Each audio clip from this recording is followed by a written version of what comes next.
여러분 안녕하셨습니까? 양영태 TV의 양영태입니다. 이 제주도 4.3 사건, 소위 4.3 사태죠. 4.3 사건입니다. 빨치산이 한라산에서 내려와서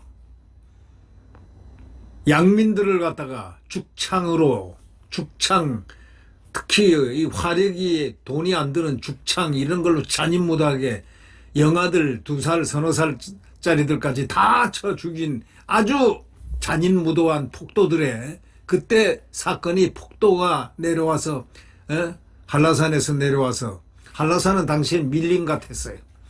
그것에 내려와 가지고 이렇게 대한민국 자유 대한민국 국민들을 아주 참살한 그러한 폭도 사건입니다. 폭동입니다. 4.3 폭동이라고 그러죠. 이걸 갖다가 지금 희한한 일이 벌어지고 있죠. 이 좌파들이 전부 다 이것을 자꾸 탈색을 시킵니다. 거꾸로 자꾸 만들고 있습니다. 4.3 사건 때 그 박진경 대령이라고 거기 진압군 연대장이 있었습니다. 이 연대장의 마지막 부대원이 드디어 한 분이 생존해서 그걸 말을 했습니다. 30만 도민을 희생시켰다는 이 빨갱이들의 그 이야기 새빨간 거짓말이다. 이제 증언을 했습니다. 그리고 이건 4.3 사건은요 뻔히 다 아는 겁니다. 거기 김달삼이란 자가 그 폭도 남로당의 그 총책이었지 않습니까? 한라산 그 김달삼이란 자는 지금 북한의 애국열사능 애국열사능에 묻혀 있습니다. 비서까지 다 있습니다. 사진 다 나와 있었죠. 네. 그런데 이걸 갖다가 4.3을 거꾸로 뒤집어 가지고 박진경 대령이 양민을 죽였다 이런 식으로 역사를 지금 뒤집고 있습니다. 그리고 이분이 그 당시에 이승만 대통령으로부터 무공훈장을 받았습니다. 그 당시 6.25 때 참전하면 무공훈장입니다. 이 무공훈장을 받은 거 을지무공훈장을 받았는데 당연히 유공자인데 이분을 갖다가 유공자에서 삭제하라. 을지무공훈장을 취소하라. 을지무공훈장은 국방부에서 아마 취소하는 걸 검토를 하는 건지 그런 지금 설이 지금 있습니다. 아니 그 당시에 받았던 애국의 활동으로 군인이 받았던 그 훈장을 마음대로 소급해서 취소한다? 그러려면 모두 다 취소해라. 그걸 어떻게 취소를 하냐? 말이 되는 얘기입니까? 그리고 유공자를 대통령이라는 이재명 씨는 뭐라고 했느냐? 유공자를 빼는 걸 검토하라 이렇게 얘기했어요. 야, 이건 정말 이상한 얘기들이 지금 막 횡행하게 됩니다. 이래서 지금 며칠 동안 이번 주 아주 후끈 달았었는데 이제 그 당시에 4.3 박진경 대령 휘하에 있었던 한성택 예비역 소령이 생존해 있습니다. 암살을 옹호한 그 안내판 그 옆에서 정말 고약한 해코지다. 이 암살을 옹호한 안내판 이거는 완전히 정말 고약한 해코지를 하는 거다. 아주 개탄을 하지 못할 개탄 정도가 아니고 그냥 분통을 터뜨리는 겁니다. 역사는 좀 진실되게 바르게 써야 하는 건데 새빨간 거짓말을 어떻게 역사라고 합니까? 하고 노병은 목소리를 높이고 분노를 했습니다. 마치 마지막 기운을 짜낸 것 같았을 정도로 소리를 질렀습니다. 한성택 예비역 육군 소령입니다. 95세입니다. 95세. 이 한소령은 1948년 제주 4.3 사건 초기에 수습을 맡았던 고 박진경 대령. 이분은요 28세 1920년에 태어나서 1948년에 암살을 당했습니다. 누구한테 암살을 당했겠습니까? 대령 진급을 했다고 축하하는 그날, 축하를 받고 가다가 그 하사관, 그 밑에 부하로 있던 뿌락치라고, 옛날에는 뿌락치가 많았어요. 군대도 이 빨갱이들이 잠입에 들어오는 겁니다. 접선을 해가지고 빨갱이들이 많이 있었습니다. 이 빨갱이인 손 하사한테 암살을 당했습니다. 그게 마지막이었습니다. 이 한소령은 이렇게 얘기했습니다. 1948년 제주 4.3 사건 초기에 수습을 맡았던 고 박진경 대령이 이끌었던 구연대 장병 중에 마지막 생존자가 바로 이 한소령인데 95세. 그는 남노당 무장 세력의 폭동이죠. 완전히 한라산에서 내려와서 4월 3일 날 그냥 죽창을 들고 양민을 무자비하게 학살한 날입니다. 우선 군인, 경찰을 먼저 다 죽이고 그 다음에 교사들, 선생들, 공무원들을 다 처분하고 닥치는 대로 찔러 죽이고 그 다음에 그 가족들 또 뭐 양민들 좀 이름 있거나 이런 사람들을 막 찾아다니면서 다 그냥 닥치는 대로 다 사살한 바로 죽창으로 찔러 죽인 그 사건이 4.3 사건입니다. 그게 빨갱이들입니다. 한라산 빨갱이들입니다. 네.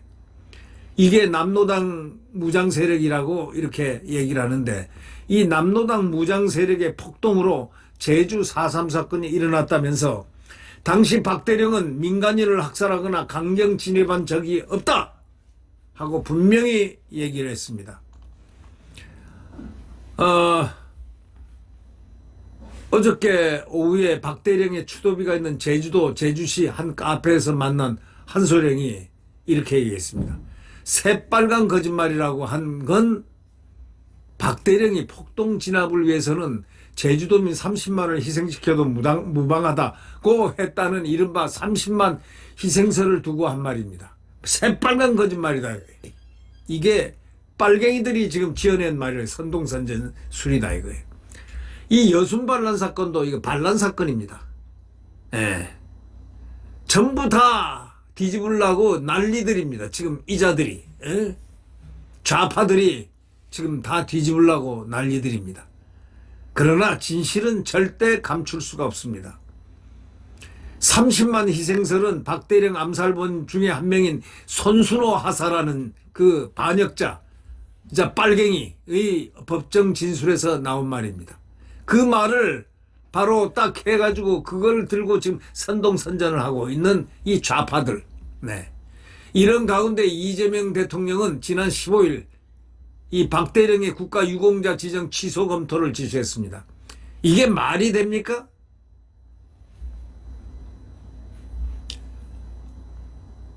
한소령은 이에 대해서 30만 희생설 같은 허위 사실을 잘못 보고받고 한 어처구니 없는 짓이다. 어처구니 없는 지시를 이재명이가 했다 이런 얘기입니다.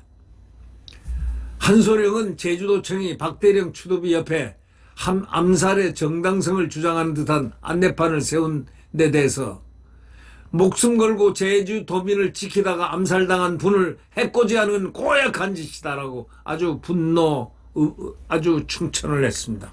당장 없애버려야 한다 하고 지금 그 옆에 있는 안내판 세운 걸 갖다가 빨갱이 안내판을 당장 없애버려라 이런 얘기입니다.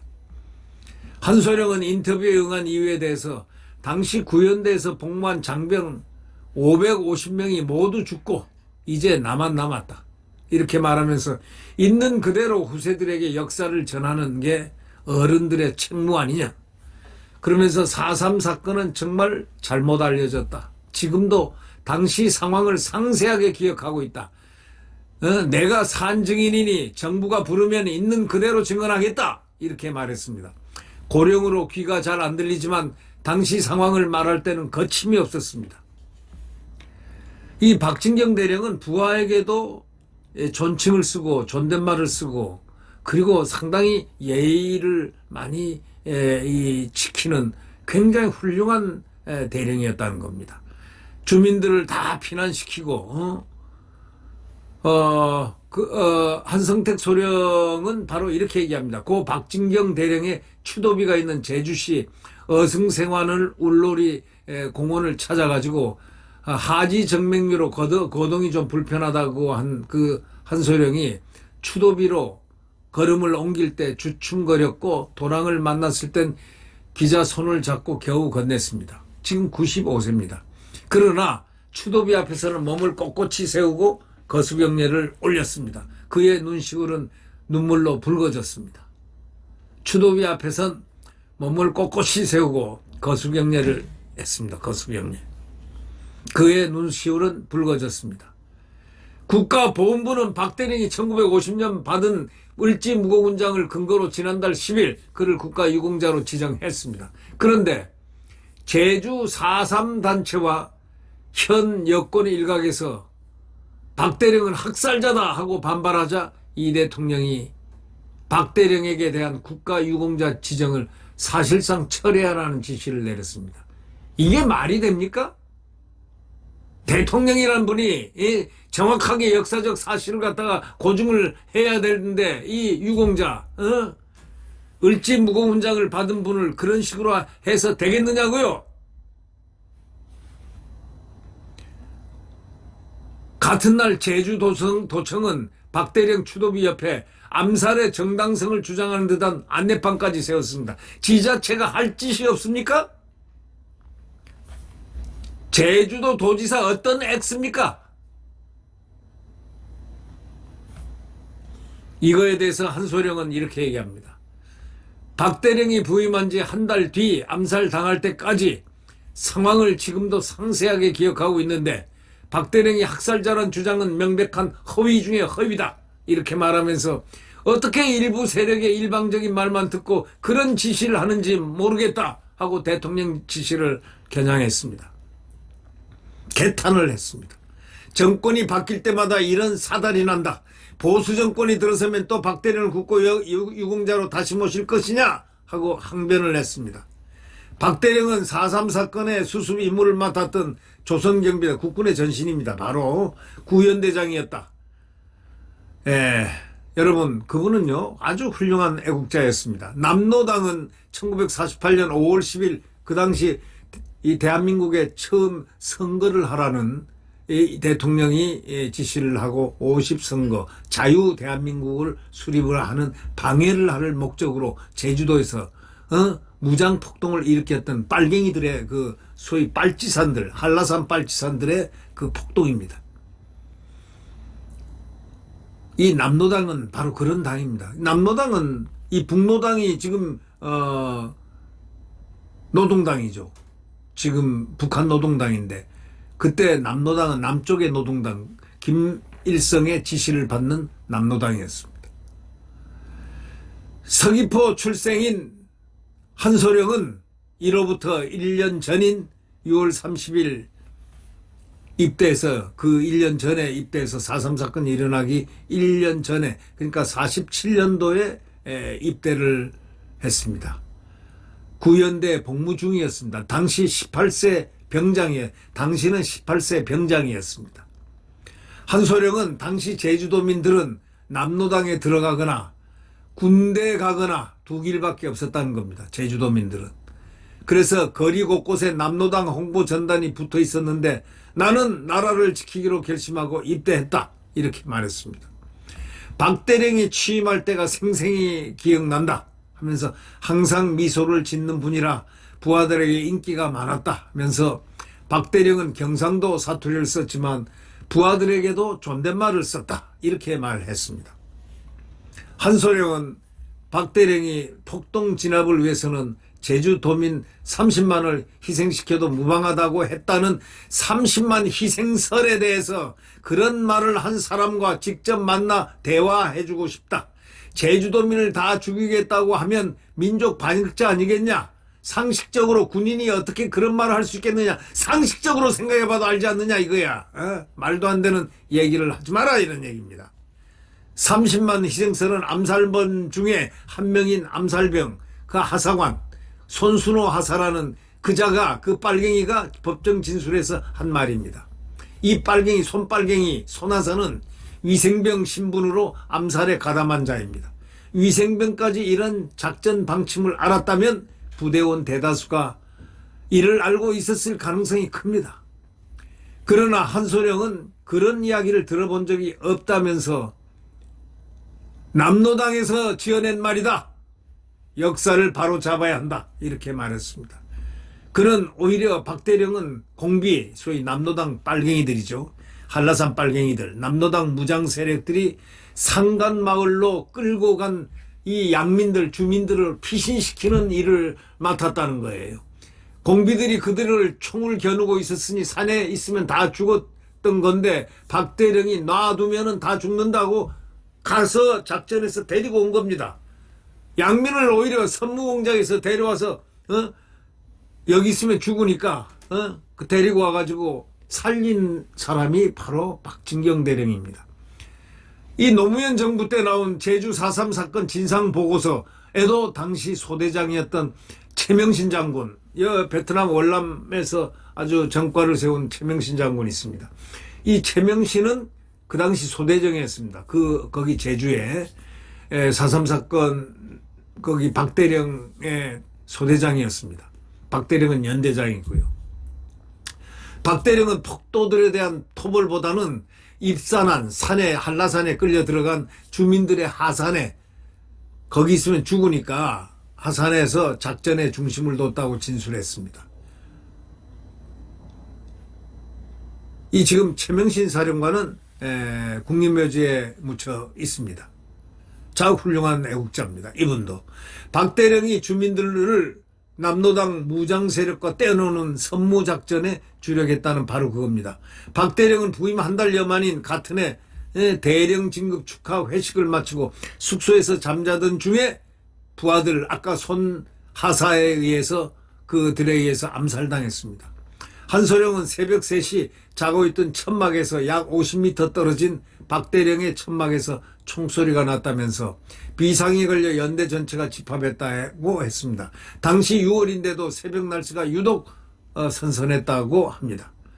한소령은 그날 오후 미군이 박대령을 암살한 범인을 찾기 위해 부대 내 탄약과 총기들을 뒤지기 시작했다는 겁니다. 연대 전체가 초상집 분위기였다는 겁니다. 그는 박대령 장례식이 서울에서 열려 나를 포함한 구연대 장병들은 조문도 못 갔다 이렇게 말하면서 부모님 장례를 못 챙기는 것처럼 부대원들이 침통하고 원통했다고 말했습니다. 한소령은 또 뭐라고 얘기했느냐. 박대령의 장례식이 국군 1호장으로 성대하게 치러져서 그나마 위안이 됐었다고 합니다. 국군 1호장으로. 박대령이 부임한 지 나흘 뒤에 5월 10일 작성된 남로당 측의 제주도 인민유격대 투쟁 보고서는 반동에 거두 박진경 연대장 이하 반동 장교들을 숙청하지 않으면 안 된다. 이렇게 썼습니다. 빨갱이들 남로당 측이 그렇게 얘기했습니다. 남로당이 처음부터 박대령 암살을 계획했음을 뒷받침하는 바로 내용입니다. 한소령은 박대령 암살 주범인 문상길 중위에 대해서 이때 중위가 이 주동을 해가지고 이게 뿌락치주요. 왕이 뿌락치 중에 거기 이 뿌락치 책임자였던 모양입니다. 이 문상길 중위에 대해서 입대할 때 문중위에게 교육을 받았었다면서 그가 남로당에 흡수되지 않았다면 제주도민의 희생이 이렇게 크지는 않았을 것이다. 이렇게 이 한소령이 수레를 했습니다. 한소령은 6.25 전쟁 때는 낙동강 전투 등에 참전했습니다. 그는 함경북도 두만강 부근까지 진출했는데 중공군이 밀려와서 강원도 묵호까지 후퇴를 했습니다. 나만큼 전투를 많이 치른 군인이 없다. 목숨 걸고 나라를 지켰다. 이렇게 말하면서 휴전 이후로도 군 생활을 계속한 건 진급해서 박대령처럼 되고 싶었기 때문이다. 그만큼 나라를 사랑했다고 하면서 연대장을 암살한 구연대 출신이라는 딱지가 붙어 다른 군인들에게도 차별도 많이 당했다고 합니다. 그러나 한소령은 구연대 출신 군인들이 가장 잘 싸웠기 때문에 결국에는 인정받았다는 겁니다. 구연대가 빨갱이들이 그 연대장을 쏘았다는 거죠. 부하들이. 그래서 아주 인정을 안 했다는 겁니다. 그래서 아주 좀 부끄러웠다는 거죠. 그러나 이제 전투에서 협력하게 잘 싸우고 임무를 수행했기 때문에 결국에는 인정을 받았다고 이렇게 얘기한 겁니다. 그는 전쟁 중에 대퇴부에 입은 총상 후유증에 시달리다가 1963년 3월 소령으로 제대했습니다. 한소령은 지난 10년간 박대령을 가해자로 모는 4.3 단체들의 수차례 서신을 보내서 사실 왜곡을 멈춰달라고 했습니다. 그는 서신에서 박대령이 주민들을 학살하거나 강경 진압을 한 적이 전혀 없는데 어떻게 없는 사실을 주장할 수 있느냐, 경악을 금치 못한다 하고 호소를 했습니다. 그러나 한소령은 아무런 답을 듣지 못했다는 것입니다. 의도적으로 사실을 왜곡하는 이유가 무엇인지 모르겠다, 이렇게 개탄을 했습니다. 한소령은 4.3 사건으로 억울하게 목숨을 잃은 분도 얼마나 많냐, 이게. 희생된 분들에게는 애도의 뜻을 전한다. 그러나 4.3 사건은 남노당 무장 세력이 주도해서 시작된 것을 분명히 해야 한다, 이렇게 말하면서 남노당 잔류 세력이 군을 반역자로 몰아세우고 자기들은 열사로 치켜세우는 이런 상황이 개탄스럽다, 이러면서 진실된 기록을 통해 제주도의 봄날이 오기를 기원한다, 이렇게 노병은 얘기했습니다. 95세입니다. 금년에. 마지막 구연대에서 남아있는 예비역 소령입니다. 네, 정말 이 빨갱이들이 지금 준동하고 있습니다. 정말 이 나라, 우리 국민들이 정신 바짝 차리고 자유와 민주주의를 파괴하는 이 세력들을 끝까지 이 대한민국에서 몰아내야 되겠습니다. 대한민국은 자유민주주의 국가입니다. 네, 구독 버튼과 좋아요를 눌러주시면 감사하겠습니다.